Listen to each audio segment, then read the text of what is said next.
Green Bay, Wisconsin is a vibrant city located at the mouth of the Fox River on Lake Michigan's Green Bay. Known as the home of the Green Bay Packers, it boasts a deep sports culture and Lambeau Field, a major attraction.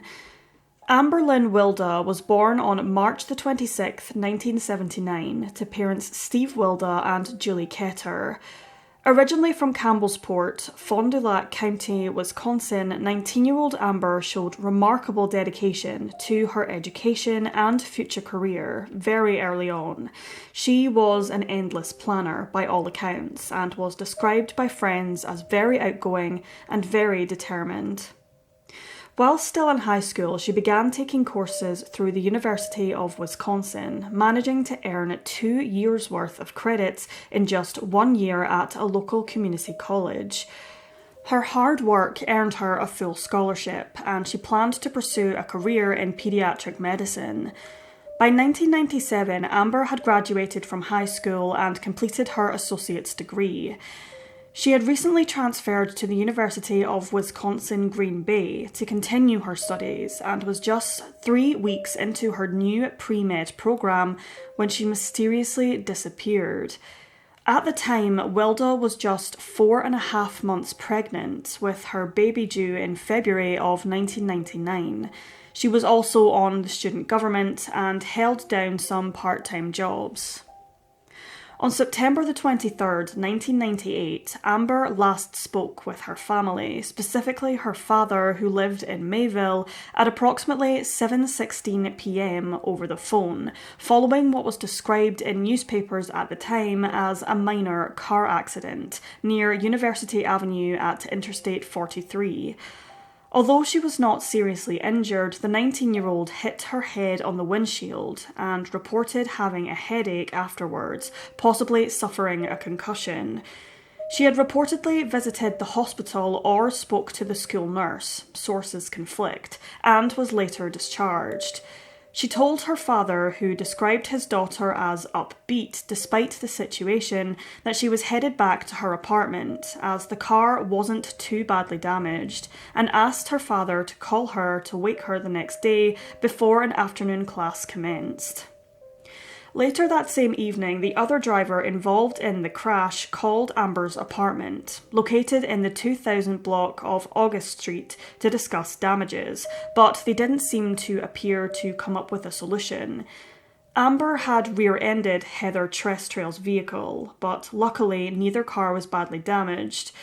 Heather was celebrating her 21st birthday, and despite the crash, went out that night to enjoy herself. Little did she know that she was one of the last people to speak with Amber Wilde. She called her back at around 8:30 p.m, again to continue discussing damages, but received no response. The next day, Amber had a class scheduled for 1 p.m, and her father, Steve, as promised, attempted to call and wake her up, but received no answer, which was highly irregular. Concern grew when Amber missed her classes that Thursday and Friday, an eye doctor's appointment in West Bend on Saturday, not to mention other obligations, something which was completely out of character for her.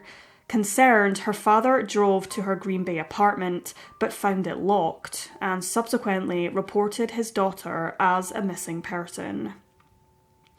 Over a week later, on October the 1st, Amber Wilde's car, a dark grey 1988 Subaru GL with the licence plate number X5725T, was found abandoned in the parking lot of the 50-yard line sports bar just outside a tavern near Lambeau Field Stadium on Lombardy Access Road, near to Ridge Road. Oddly, it was outside the exact same bar where Heather Trestrail had celebrated her birthday.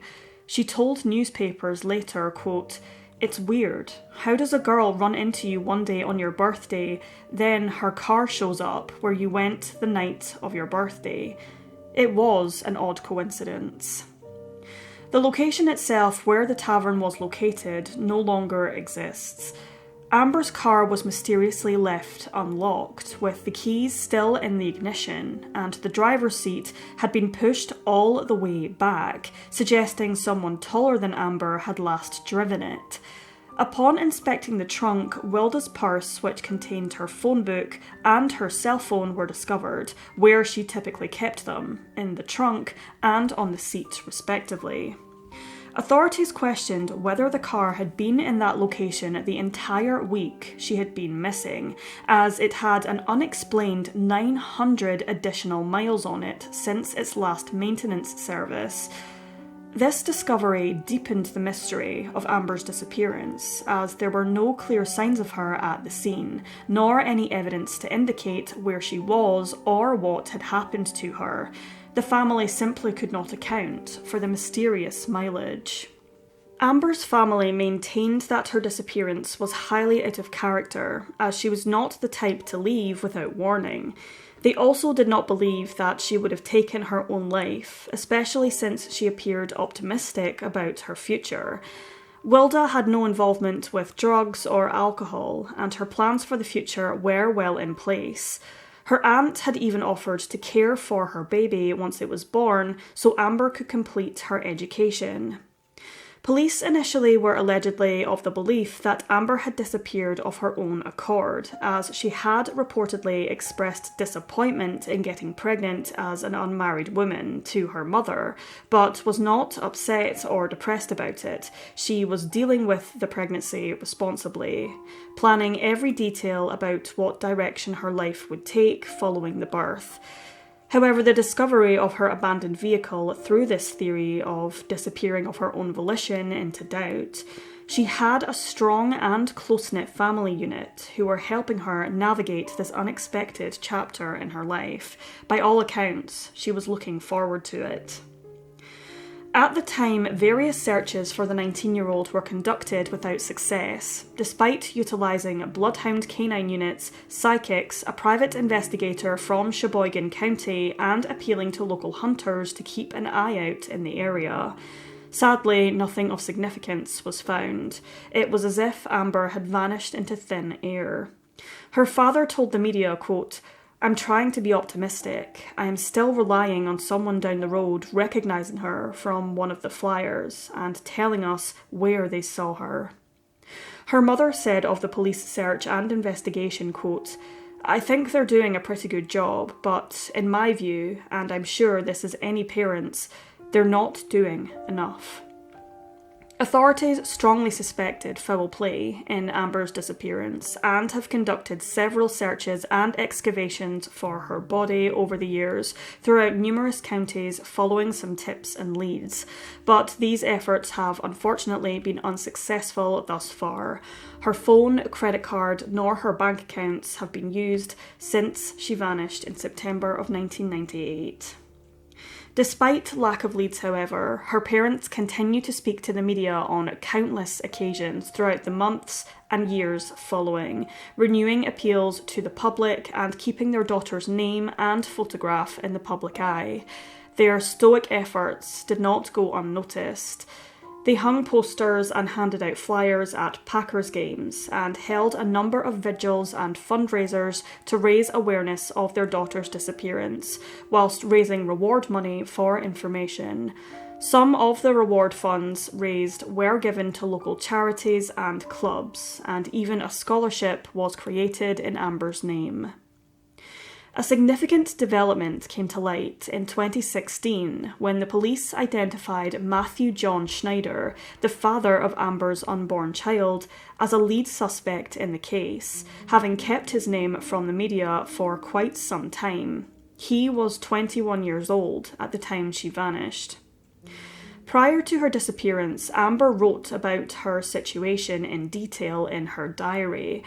She confided in her aunt and godmother that Schneider had denied paternity of her unborn child.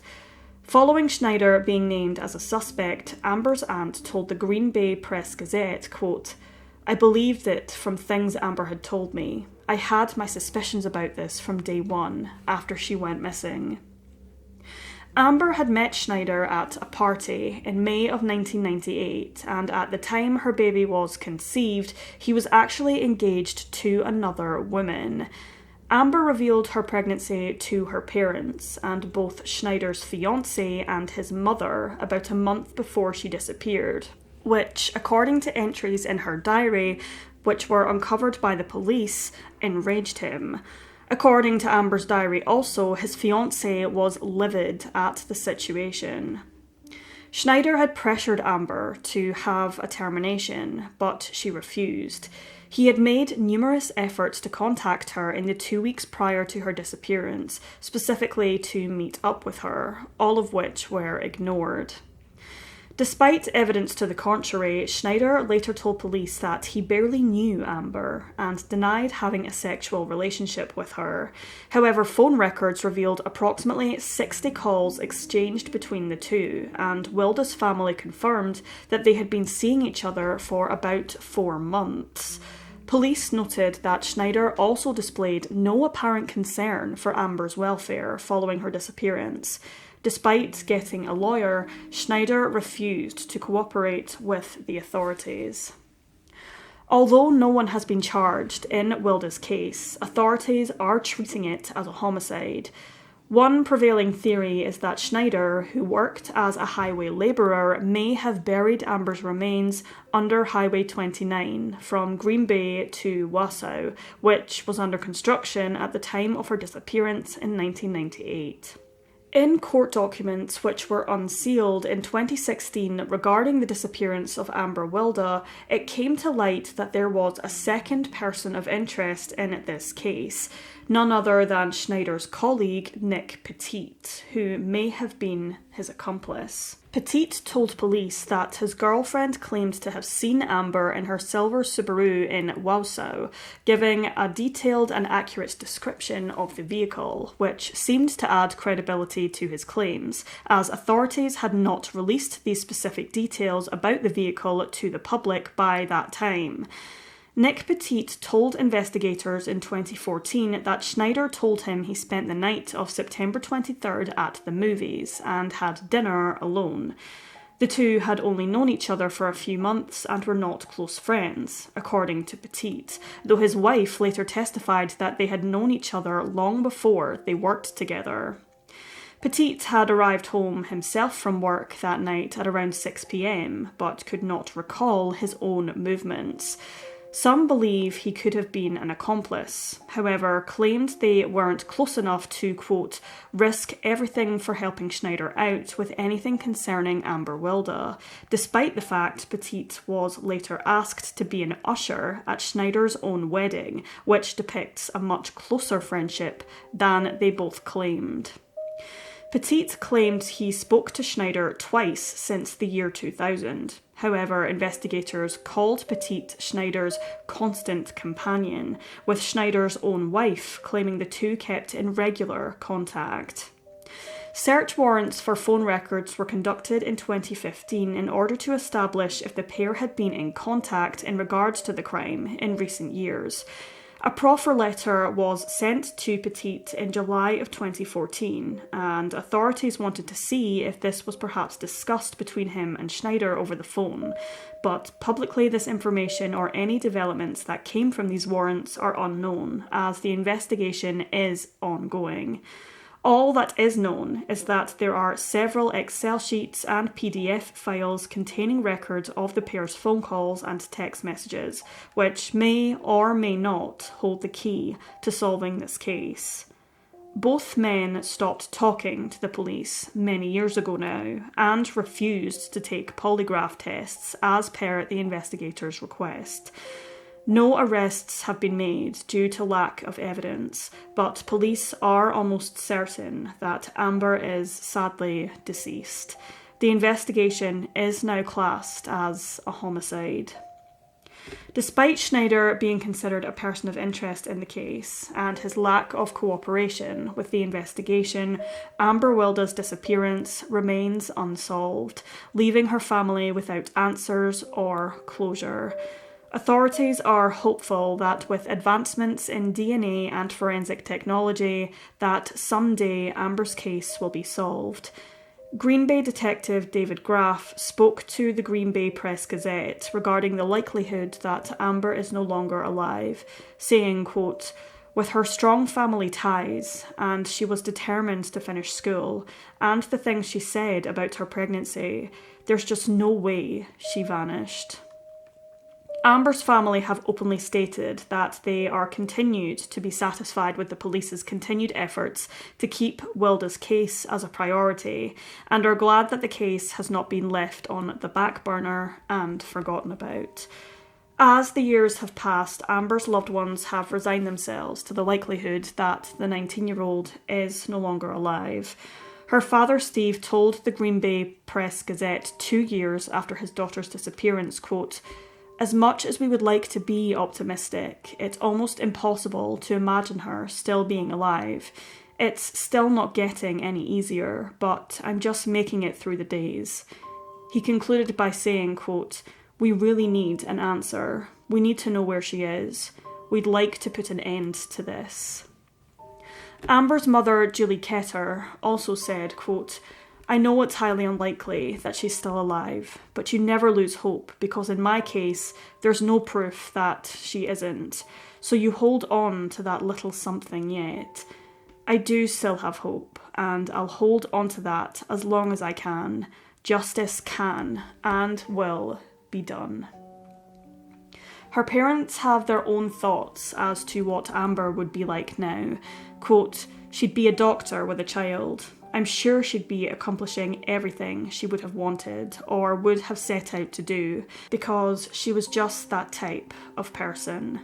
Amber's sister, Shannon, said, quote, "Every time the phone rings, you wonder whether it may be Amber. If it takes 10 years, we'll fight to find her."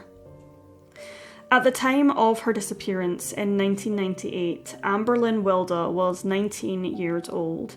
She is described as Caucasian, with long, straight brown hair and brown eyes, standing between 5'4" and 5'6" tall and weighing approximately 135 pounds.